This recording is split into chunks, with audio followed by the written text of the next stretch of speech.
All right, welcome to the Positive Masculinity Podcast, episode 7. I'm here with my wonderful wife, Aniha Kumar. Feel free to introduce yourself. What would you like me to say? You can say whatever you want, or you can just say, let's just get started. I can give a little background, I guess. Things that are relevant to the podcast. I grew up not in America, so slightly different standards of gender norms, so a different perspective on everything. I grew up in the Middle East specifically, so more relevance to all of that. I am an only child, not grow up with any siblings. And I moved to America when I was 17. So I've been here about, how old am I? 26. You're about to be 8 years. 26, yeah. Almost 9 years. Math. Yeah, you're right. 9 years. Yeah. Okay. So do you want to get into more detail of your life story? But You cut out. I said, what aspects of my life? Aspects of your life that kind of retain or pertain to masculinity in general, like any canon events that kind of were masculinity oriented, I suppose. Um, so I, again, was raised as an only child. Just my parents, no other siblings around. And I think, because the only daughter, maybe I was raised differently how some other people could have been raised. I'm Indian, so my cultural background is Indian. I grew up in a very Indian household. But I think the way that my parents parented me, it was very new ways, in my opinion. My dad never made me feel like I was incapable of doing anything because of my gender. And I know that's like, well, duh, of course, like your parents shouldn't do that. But again, keep in mind, like Middle East, not the Western side of the world. So he did really well with that. And my mom was kind of the same way. Like they never really made my like a part of things unless like I kind of wanted to be a part of things. Okay. Yeah. Yeah. I think that's like probably pretty healthy and very progressive for considering the culture and the area you lived in, right? Even really mean to do it. I mean it's awesome that they didn't even mean to do it because they just kind of followed what they thought was the right thing to do. I mean, I was their one and only shot with a child with their child. They had one and done, so it was like, there wasn't really a parenting formula, so it's kind of nice that it kind of way where I had so much freedom with my life and who I wanted to be, and I really appreciate them for that. Yeah. Love your parents. Um, so, what do you think it means to be masculine? Um Question. So I think this is a little bit of a hard interview for me to do because I don't think I view a lot of things as inherently masculine, inherently feminine.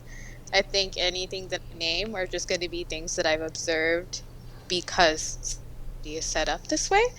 Um, like, for example, masculine things that people could do, like aggression. So, aggression related, like video games and stuff like that. But that's just my, like, noticed in society and what society's told me is masculine. It's not really something that is masculine, if that Uh, makes sense. that you said you view as masculine. It cut out for a second. That you view as I said that's not something, yeah, it's not something that I view as masculine. It's just something that society has told me is masculine. Um, if that makes sense. I'm sorry, these like hard questions for me to answer. no, you're totally fine. I mean, we want to get as many different perspectives as possible, you know. Um, all right, all right. What do you think your most positive masculine quality is? Do you think if you had to pick a quality? That's like Um, that's that's associated with like traditional masculinity, right? um, so I'm gonna go ahead and say probably my assertiveness. Um, Assertive as I'd like to be, but think that I try to be very honest about things uncomfortable or things that I think I need to impose my like voice my opinion on for whatever reason. Um, kind of take on that quality, which I generally see. So specifically in like workplaces, I see a lot of men kind of be more assertive, and like I would be a quality. Okay. Yeah, I totally agree with that actually. Um, I think that uh, you're very good at asserting yourself in like situations where a lot of people wouldn't be. Not even just women, like a lot of men wouldn't be, and that can be like really useful, right, and really helpful in work, in life. Um, I think you have a pretty skillful use of it too, right? Um, I think it comes from that I have. I'm like I might as well assert my opinion early on and like air it all out than like potentially like get annoyed that I didn't say something I should have and now I'm just angry. that makes sense. Well, let's we could go into the second question. The second part of this question is, what do you think your most negative masculine quality is? You totally cut out. You cut out again. I can't hear you. You said aggression, right? Yeah. Okay. Yeah, I don't know why your mic is like trying to censor you. You know. No. It literally just censored that word twice in a row. Yeah. Um, yeah. I mean, yeah.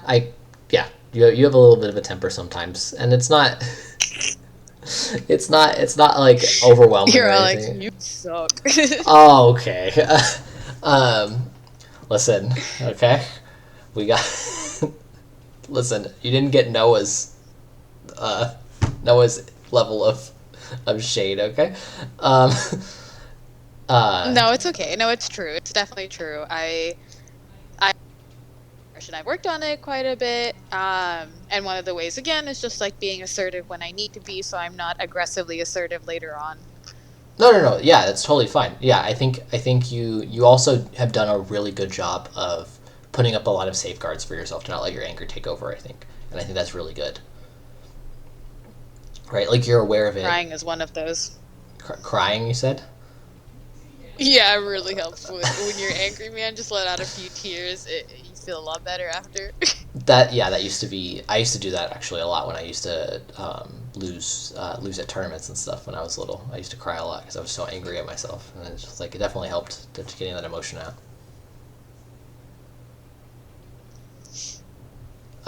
Okay, so we could go to the next one. The next question is, how do you think traditional masculinity has helped or failed you?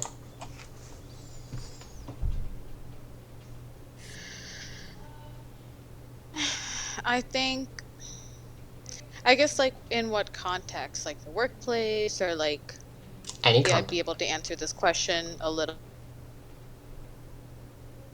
Oh, bit I too. hold on. You're cutting out. Like now it's not your I mic. can hear you now. Now it's not your. Oh yeah, it wasn't your mic. It was like the whole system for a second.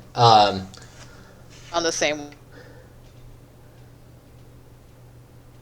Oh no, this is not going to be good. Hello.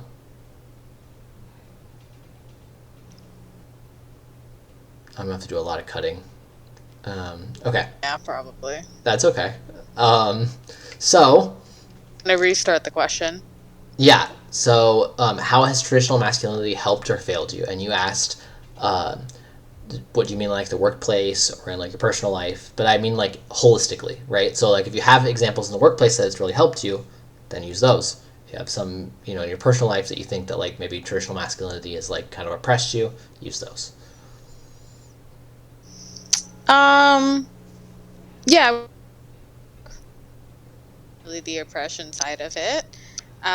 Obviously, I grew up in the Middle East. It is a predominantly like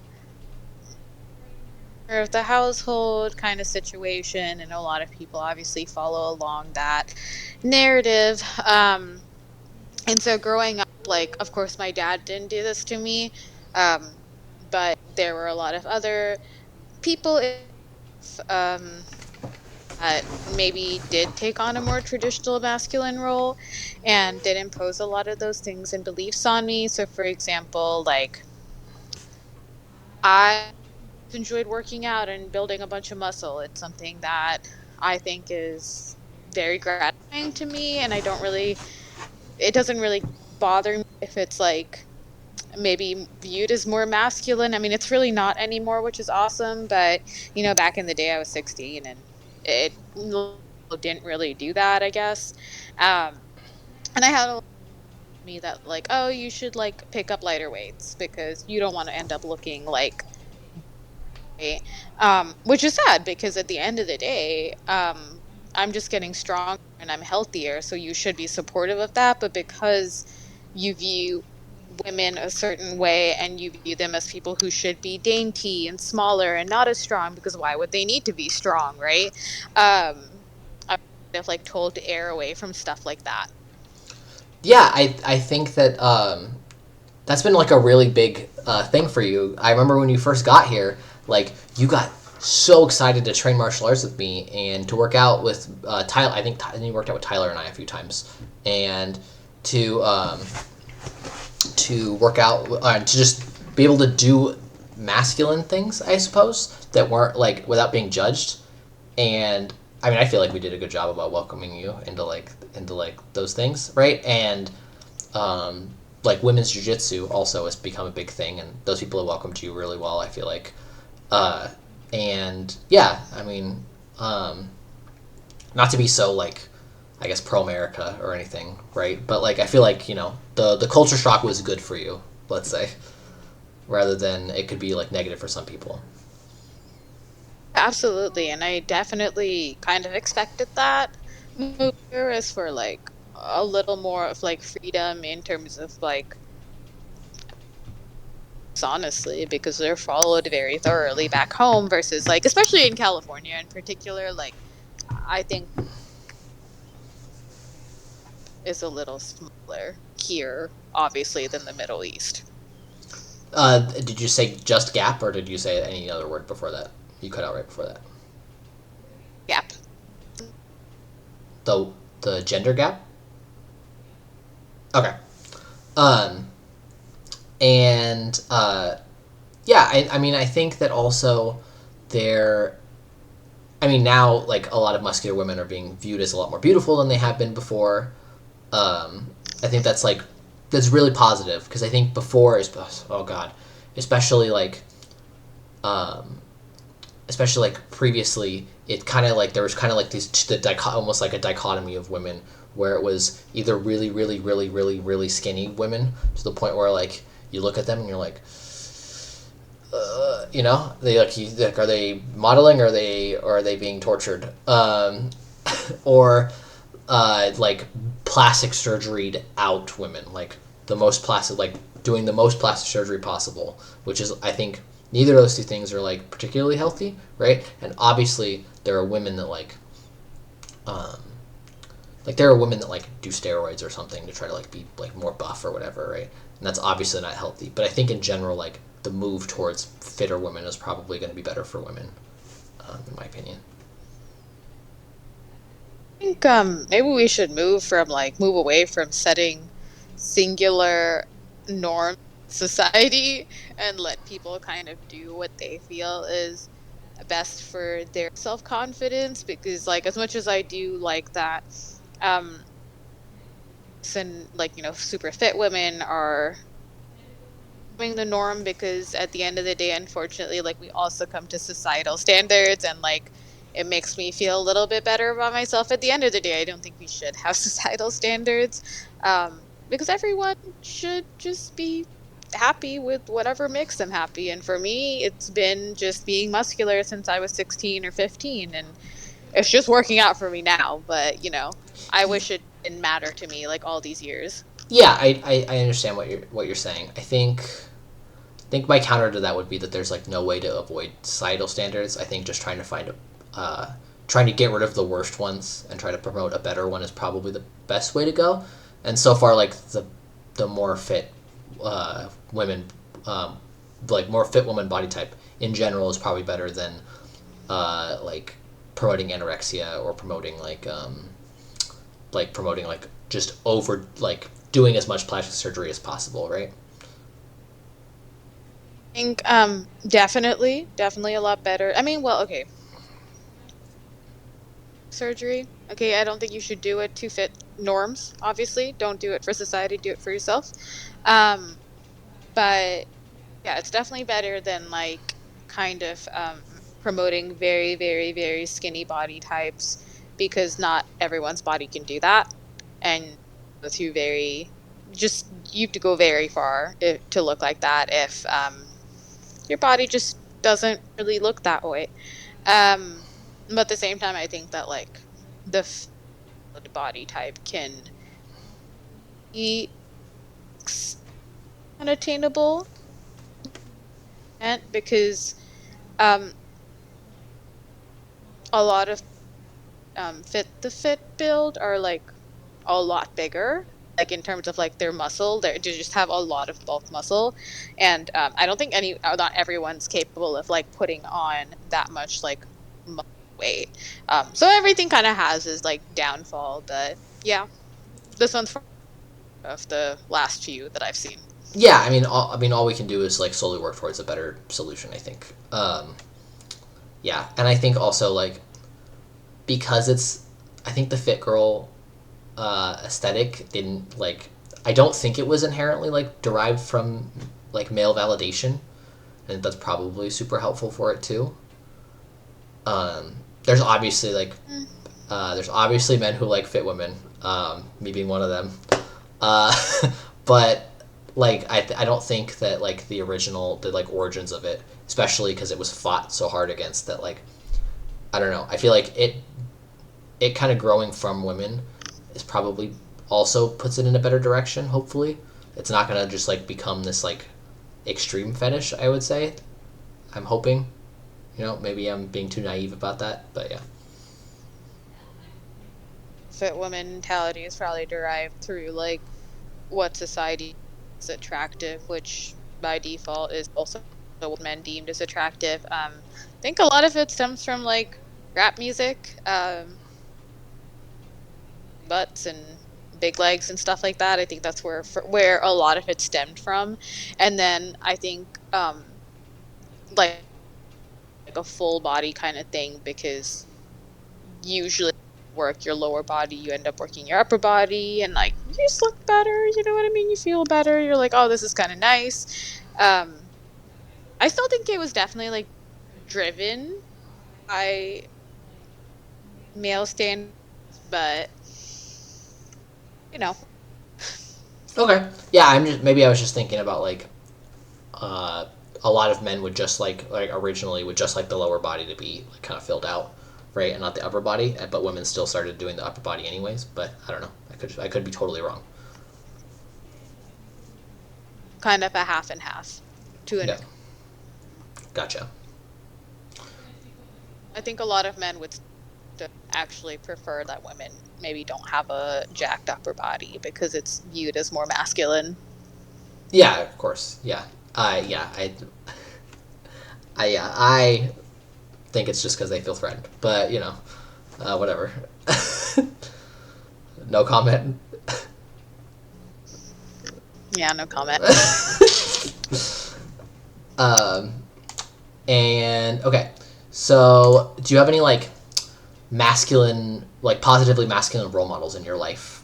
And it doesn't have to be a perfect role model. I don't. It's hard to pick perfect role models, but you can also pick role models from like TV or movies or like anime or whatever as well. He doesn't have. It can be anything.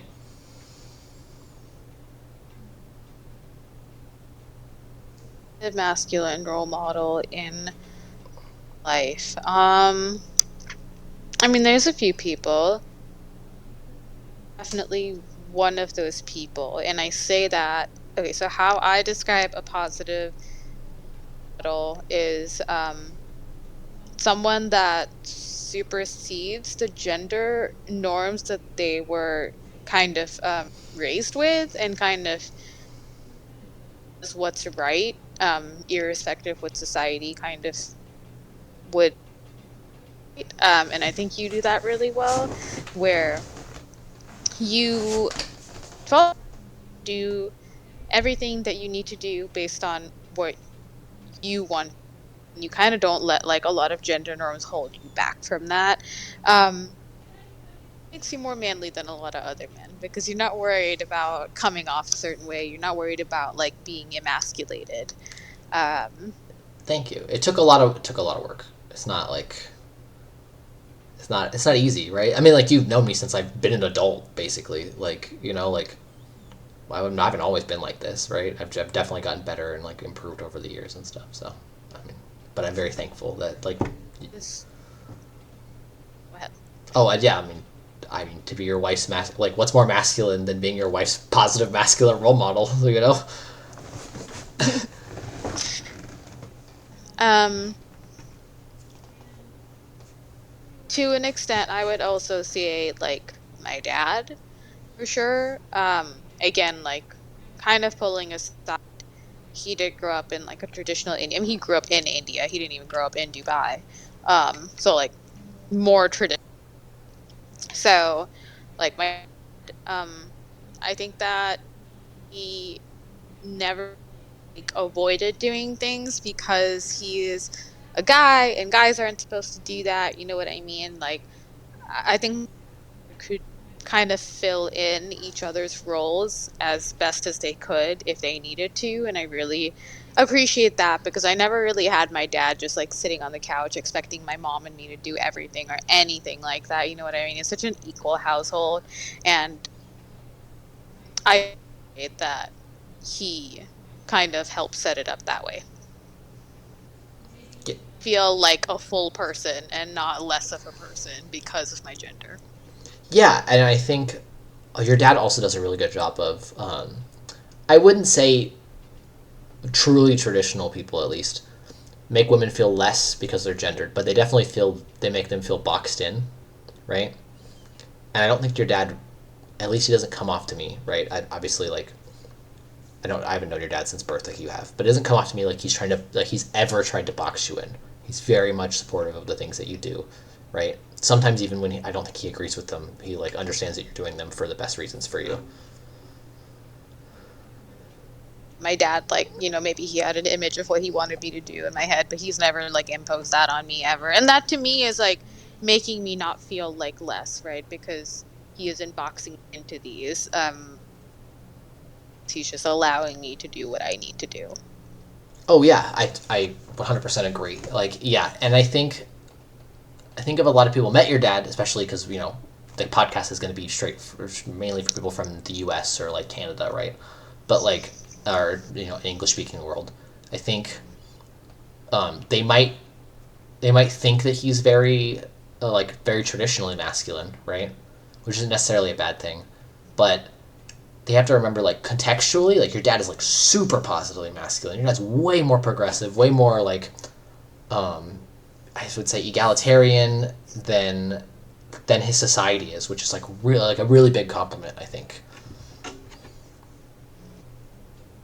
Superseded that, and it's funny again because he didn't have any um outside influences. Like I would say a lot of my like views on gender have been fully biased by what I've seen on the internet, and not to say that I've followed along, but I've gotten to pick and choose after being shown all of my options, what I believe in, what things I don't believe in. But I think it's crazy that my dad like didn't have, kind of just came up with all of this on his own. Yeah, I 100% agree. I don't have anything to add to that, right? Um, let's look. All right. Do you think societies were trying to remove some positive aspects of masculinity by chance? Mm,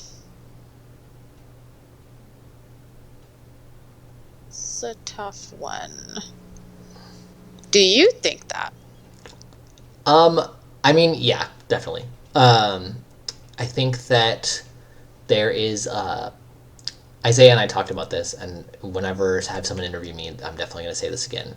I think that there's a resilience, like one of the traditionally masculine traits. I think is like this resilience or the stoicism, right?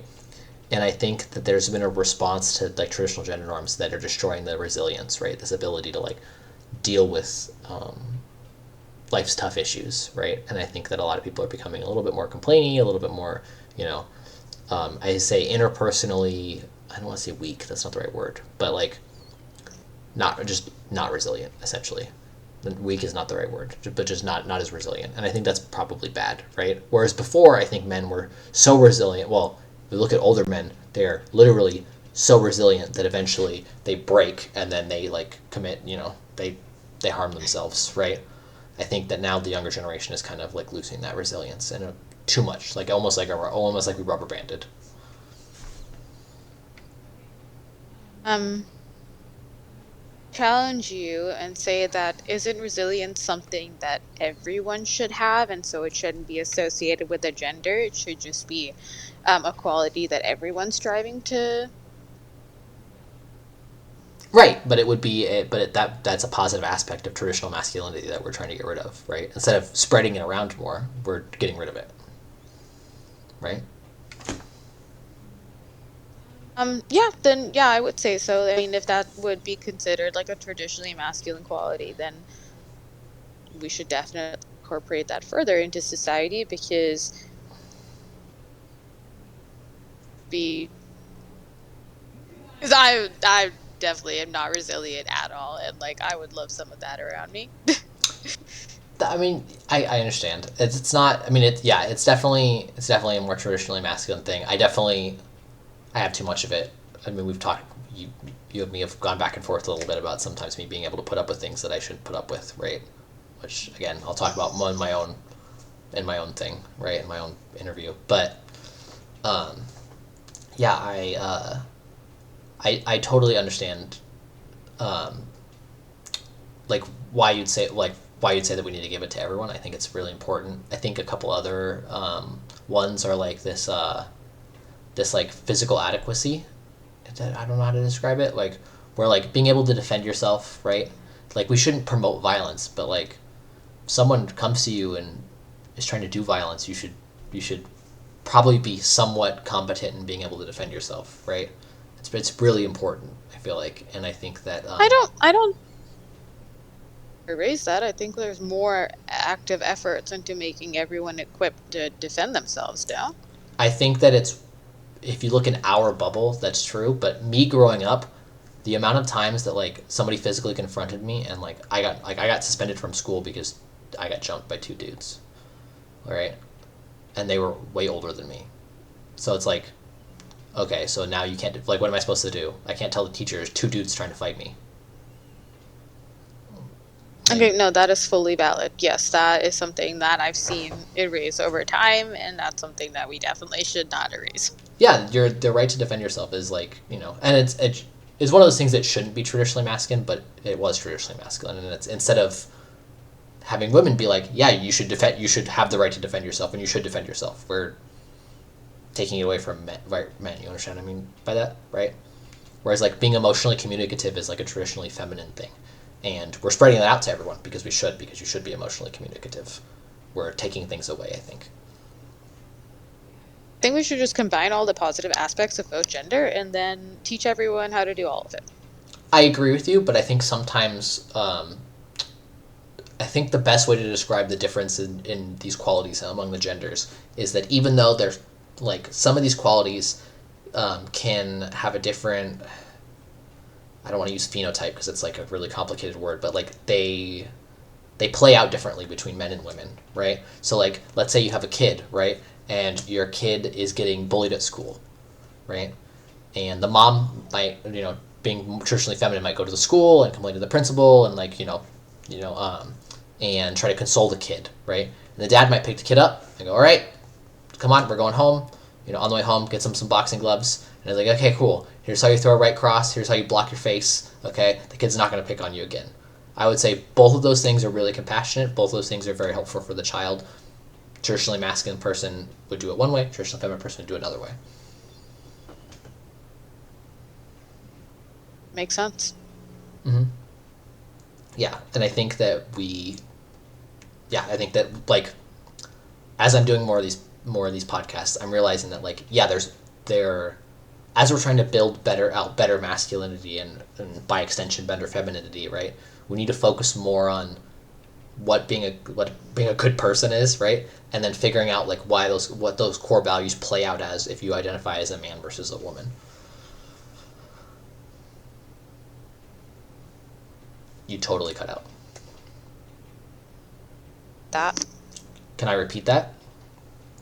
I said, well, we need to focus on being like, instead of focusing on being like, having different core values, right, between being masculine and being feminine. We need to focus on, like, being the core values of being a good person, right, and then try to figure out how those core values play out if you're a man versus if you're a woman, right, and like trying to make sure that those, as they play out in a certain way, they don't like stray from the original core value, right? What you mean? Mm-hmm. As I've done more of these podcasts, I've started to realize, like, and I've talked to you about this before the podcast, right? Where I've started to realize, like, okay, like, core values-wise, there's, like, there shouldn't be really that big of a difference, right? Really, I don't think there's any reason to, like, separate core values based on gender, really. No, absolutely. Yeah, I think there's, like, focusing on the way men versus women would handle that, I think is a better, or the way men versus women would express all of these core values, I think is more important.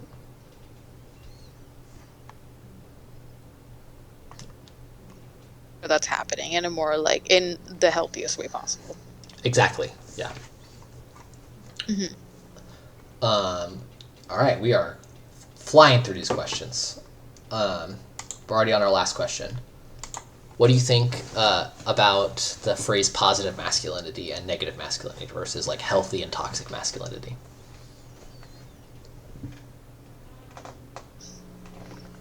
I think toxic masculinity, and a very wide definition, is based on people's personal views of masculinity, and is one of those words that I think is like a trigger word now for people, and I think any trigger word should just be abandoned and we start fresh, because once you use a trigger word, people stop listening. So for abandoning that, not that I don't believe that toxic masculinity is a thing, I just think that, like, you say that. Yeah, it's crazy how many people, like, they'll associate a word, right? Like, so they'll, like, women will be like, women or men will be like, oh yeah, like, I don't like that, men are expected to just be like, really aggressive all the time and always have to be like the biggest and the strongest and like, like, I guess, like, dominate all of their friends or whatever, or try to be the leader, right?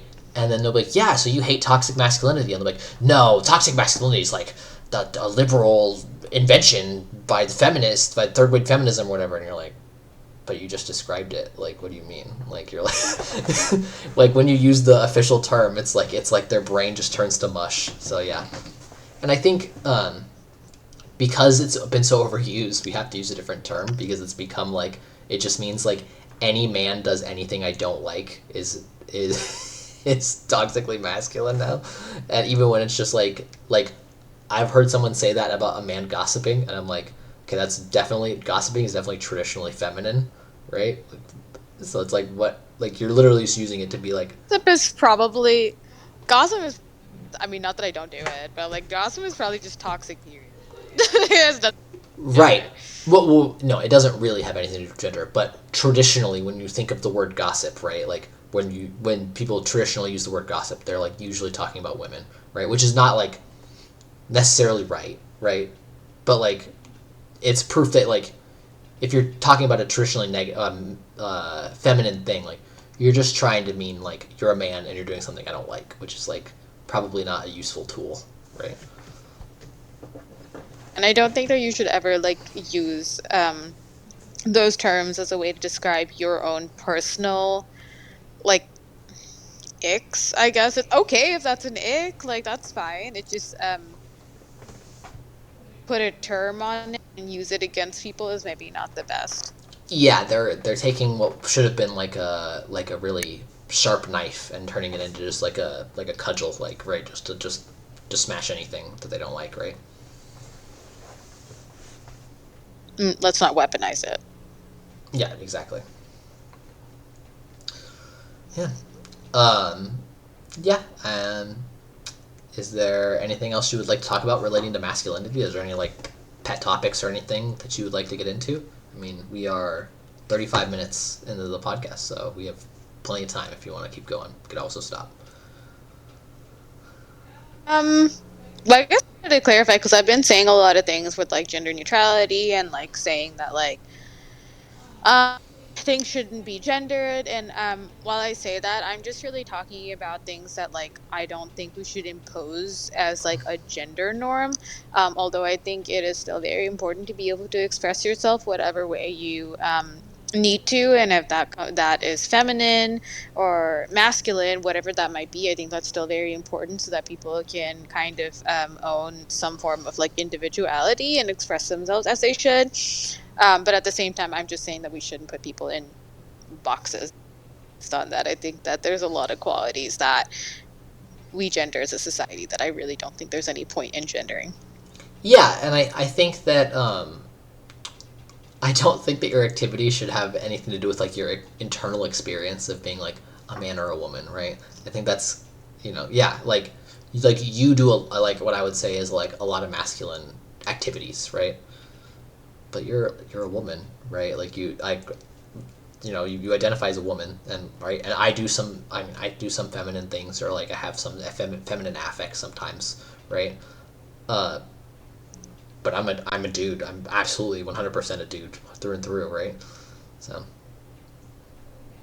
I picked my hobbies because they're not based on any what my brain finds interesting. Like it has nothing to really do with how I was raised. So like while I did jiu-jitsu for a while and I like enjoy weightlifting, I also really enjoy crafting and I enjoy dressing up, and I mean I just kind of do what I that's kind of where I'm like I just don't think that we should like continue to put people in boxes.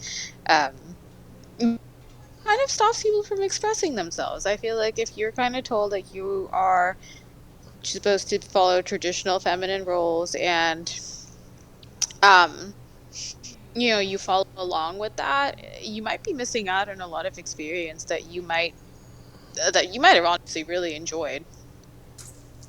yeah, I think we've done a really good job about letting women into masculine spaces. I think we're doing a little bit worse job of letting men into feminine spaces. I think, right? Like, um, like there's like the whole tomboy aesthetic has now become like a big thing, right? And it's like now, like I feel like not a lot of men. Well, I would posit like okay, straight men, right?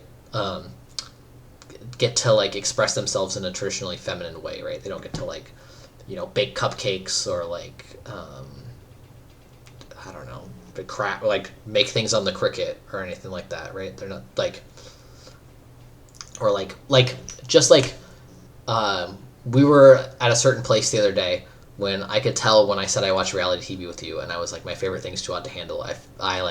I saw the look for a second, and I was just like okay, well, whatever, like fuck you, bro. I love too hot to handle. I don't care. Yeah, I think that women were introduced into like a more masculine space maybe about a decade or so ago. I don't know the exact timeline, but it was a while ago, right? Because the whole tomboy thing came in like when I was a kid. Um, you know early 2000s was 2 decades ago, right? Well, Yeah, yeah. we're getting old, okay? That I still I have denial about it. I'm still 25. I'm still mid 20s. um, but I think what we did for women 2 decades ago is what we're doing for men now, and I see that way. I feel like a lot of men are able to um start doing things that they would not have ever done 10 years ago, like painting your nails. Hey man, if you think that like you like, then do it. And I see a lot of straight men do it, and I love that because it's really just a artistic way to express yourself and like kind of accessorize your body, and you shouldn't be worried about societal standards about that if you just think it looks good on you, right? Or like Yeah, nose rings on men and like earrings on men. I love that that's like not being gendered. yeah. It's weird that it like in like the 90s, like every dude had an earring. I feel like my dad had an earring when I was little, um, and then it became like gay for a while, and now it's back. And it was just like it was very quick. It was a very short cycle of like this is out of style, and it was in Society cycle. was ready. They were ready, and then they weren't Society ready. was ready back then. Yeah, I Yeah, don't I know. don't Yeah, think it's a lot easier for women to cross over into more masculine things than it is for men to cross over into things because when women cross over, I mean, sure, women are called like I can't over here, but offensive words implying that they're like hyper masculine. Um, but I think that probably happens more often to men in terms of people being called gay for liking traditionally feminine things. But I am happy to see that that is slowly being erased. I hope so. There's like that whole like. I also think it's hard for men because it's not only the men that don't like men that don't like other men that do that don't do like other do feminine things. Women also don't like men who do feminine things like in general. Not all of them, but like, and that's changing with the younger generation. But like people our age, like women like masculine men. They want masculine men who do masculine man things, right? Like there's not a lot of women who are like, oh my god, like I love I love how he does his makeup, or like I love that he, you know, I love that he wears like shiny clothes, or I don't know, feminine things. I don't yeah, or I love that he bakes like little pink cupcakes or whatever. Right? It's not like yeah, Sure. I'm picking purposefully ridiculous things, right? I, there's nothing wrong with having preferences for certain people. I just think that you shouldn't put down the other groups that you don't take an interest in while you're doing that. No, that's absolutely true. But like, yeah, they do get shit from both sides, I think, and it's kind of frustrating, right? Whereas like, yeah, like okay, not counting high school because everyone sucks in like middle school and high school. Okay, I'm not gonna count that. But like when you're an adult, like I feel like a lot of women they kind of stop getting crap from men for being so masculine. They'll just be like, all right, cool, like if they're not into it, they'll just move on, right? And I feel like with men, it's like I don't know. I feel like it's you're harped on like both ways. I would agree, but um, it's a lot worse when we were kids, is what I'll say. Oh, like women getting picked on. Like, are you talking about like when women are kids? Getting picked on. Well, I'm sorry. Repeat what you just said. Were you not talking about like men as kids, or were you talking about women getting picked on as kids? No. Listen, when you're children, everyone sucks, and I'm sure. I mean, I don't know. It's hard because I like none of my sisters really got picked on because they're all like cheerleaders and stuff. Um, uh, but I would imagine it's probably worse. But I'm talking about like adults. Like their men are more ostracized, I would say, as adults for crossing into femininity than women are crossing into masculinity. But I don't know. I didn't hear what you said. That's kind of what I was saying Oh, earlier. okay. Is like it's a lot harder for men to cross over because like I just feel like they immediately label gay as if you can't just be a straight man that's into like different gender things. Like, but yeah, women are not dogged on as much.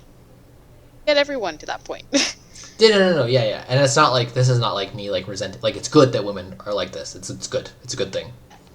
Yeah, like this isn't like me complaining. Like they should be able to do this. That's the standard. That's what it should be like. I feel like.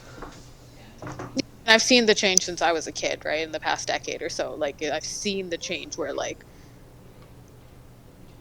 they're picked on less for that stuff. Yeah, I think like as cringe as like some of these Marvel movies have like held up like female superheroes, like some of the lines are just like so unbelievably cringe. I feel like they're only cringe to like people like you and me because like we didn't care to begin with, you know, that there was a woman superhero. We were like, oh yeah, like cool, like I'm excited to see Black Widow. I love Black Widow. I read her comic, you know, like right or like, you know, and but then I think it's really important to like young women that didn't know this or like, um, or just like a lot of older people to hear like, oh, I'm just as strong as the boys, and you're like, that's a really bad line, but it's actually you've realized that people like don't get it unless you say it that hard. I don't know. Um, I would actually say that the way people present strong feminine figures in movies is very interesting to me because they do pose them as actual strong feminine figures, but never without also implying that they have sex appeal. Because if you just think about Black Widow, so the movie, right? Her sister, I don't remember what her sister's name is, Florence Floor, Pugh's yeah, character. yeah, Like, they're both very strong female figures, right? But um, I think Pugh got a lot of backlash for her character because she wasn't like as like traditionally like was imposed as like sexy compared to like Scarlett Johansson's character. She also just doesn't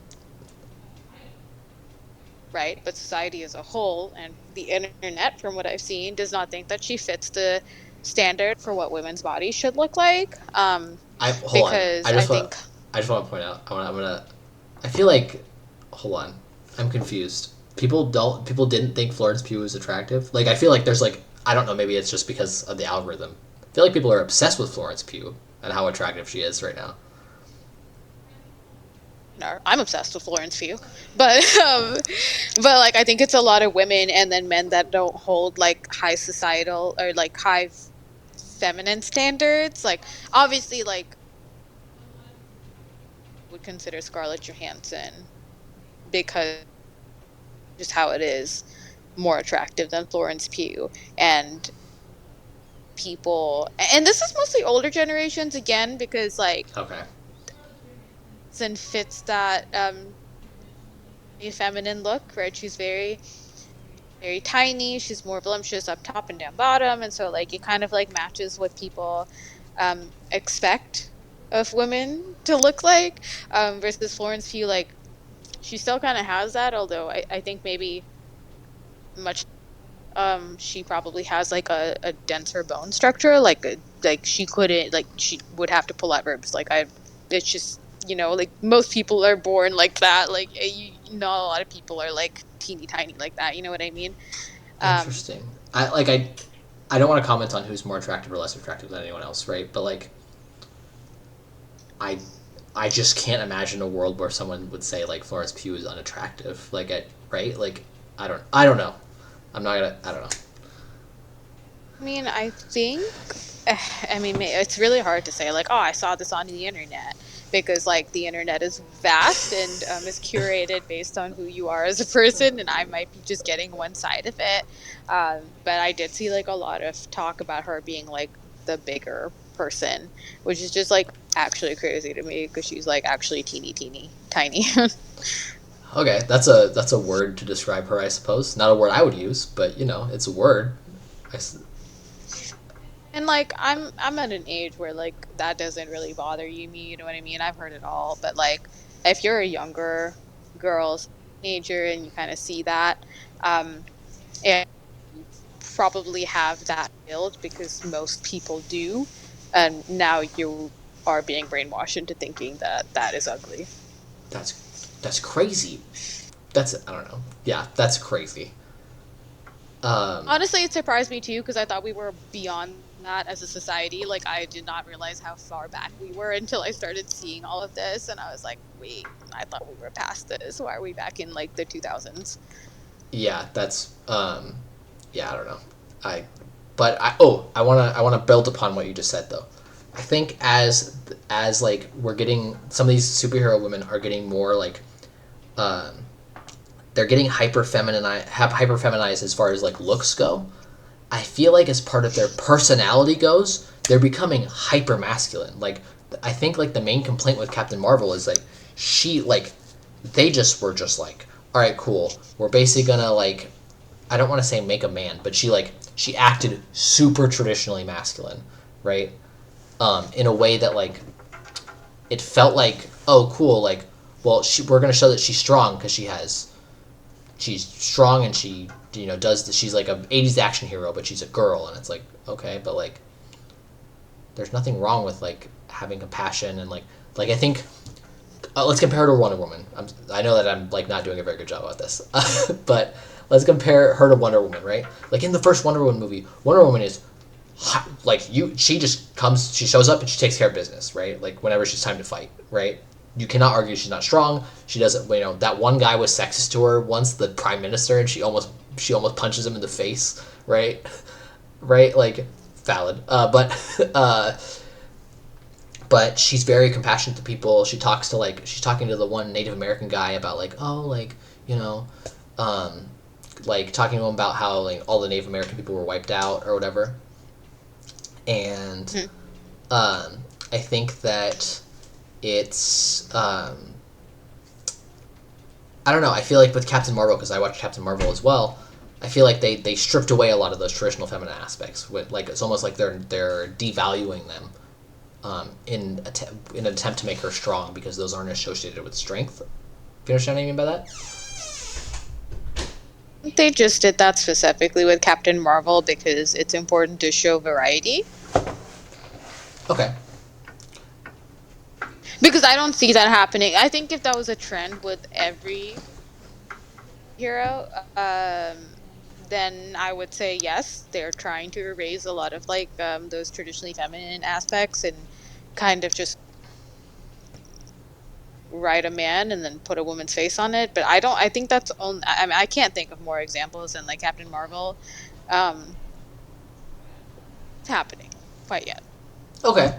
Yeah, I think maybe I'm sensitive to the Captain Marvel one because I love her. I love Carol Danvers in the comics, and I've watched that Avengers cartoon called Earth's Mightiest Heroes, and I think she just was done better in those, and I think she still was like, especially in the Earth's Mightiest Heroes cartoon, she definitely had that like down to business, like okay, you want to fight, let's go, like type attitude, but she definitely was still like, she definitely was still like seeking validation from people. She definitely like she felt more vulnerable, right?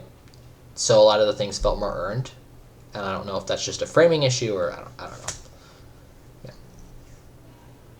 Sure, like what reason they had behind that directive take, but Yeah. I don't think it's enough for me to make an assumption. Okay. Yeah. Um. Let's see.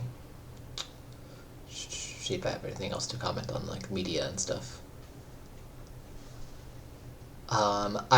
I do feel like uh, we don't have enough. We don't have enough men being um, vulnerable in media, right? I feel like unless like something absolutely catastrophic happens, right? Men are like not vulnerable. Like, oh, my wife died, so I'll cry about it. Like, it's like okay, well, I don't think that's like obviously, you know, like yeah, you can cry then, but like, it's never just like oh yeah, like something bad happened, and so I feel sad or like I don't know. How do you feel about that? I think that is true, and that can be very damaging to people's emotional development, men's emotional. I don't even think it's just men's emotional development. I think it's also like women's what women expect of men as well, right? And what they're like willing to allow as well. Like so, it's like a two-pronged. It develops a two-pronged issue. You understand what I'm saying? I think sorry, because you said what women are willing to allow. I don't think that anyone else should have a say in how you emote. Well, yes, but like that, I understand that that's like in a perfect world, but that's not how like especially young people interact, right? Like imagine your high school relationships. Like that's not like really what happened, right? It's like they did set some sort of like, oh, that's kind of weird that you're like crying right now, or like that's kind of like you're kind of acting weird, or you're kind of acting off right now, or right in high school, right? Like adult. Yeah, as adults, I think you learn better, but like high schools are formative years, right? Like not everyone can afford a therapist to undo all the high school programming.